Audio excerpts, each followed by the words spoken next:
দিনের বেলায় মাকে বললাম, মা আমার কাপড়গুলো একটু পরিষ্কার করে দিও তো। মা বলল, ঠিক আছে খোকা, করে দেবো।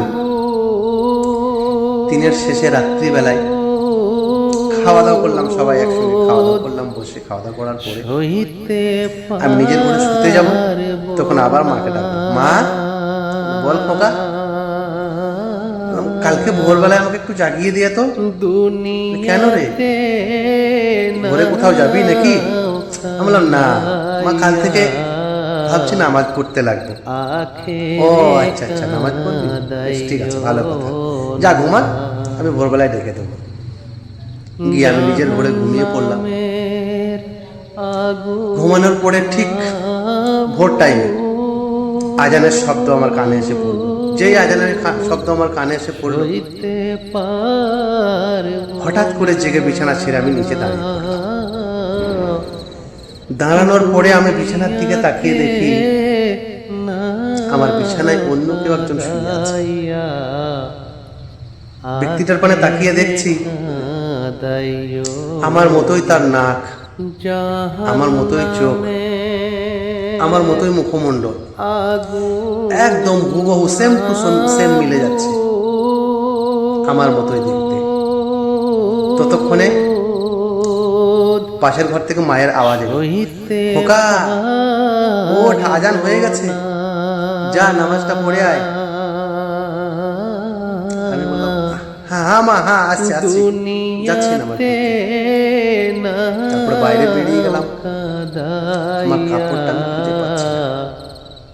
মাকে ডাকছি, মা কালকে যে ধুয়ে রাখলা সেই কাপড়টা কোথায়? মা কিন্তু আমার আওয়াজ শুনতে পাচ্ছে না। কিছুক্ষণ পরে হঠাৎ করে দেখি দরজা খুলে মা আমার ঘরে,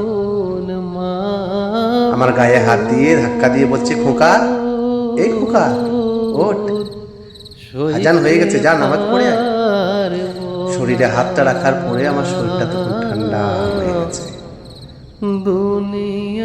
মা আমার বুকে একবার কান লাগিয়ে দেখছে, নাকে একবার হাত লাগিয়ে দেখছে, আর কানের কাছে মুখ লাগিয়ে বলছে, খোকা, এই খোকা ওঠ, আজান হয়ে গেছে রে, যা নামাজটা পড়ে আয়। আমি মায়ের গায়ে হাত দিয়ে বলছি, মা এই দেখো, আমি শুনতে পাচ্ছি তোমাদের কথা, কিন্তু মা আমার কথা শুনতে পাচ্ছে না। মা বুঝতে পেরে গেছে যে আমার খোকা মারা গেছে। হঠাৎ করে চিল্লা চেঁচামেচি, কান্নাকাটি শুরু। মায়ের কান্না শুনে পাড়াপড়শি, আত্মীয় স্বজন সবাই ছুটে আসে, এসে আমাকে চারিদিকে ঘিরে সবাই কান্নাকাটি শুরু করলো। আমি সব কিছু দেখছি, চিল্লাচ্ছি, চেঁচাচ্ছি, আমার কিছু হয়নি, দেখো আমি দাঁড়িয়ে আছি, আমি দাঁড়িয়ে আছি, দেখো সবাইকে ডেকে ডেকে বলছি, কিন্তু কেউ আমার আওয়াজ শুনতে পাচ্ছে না।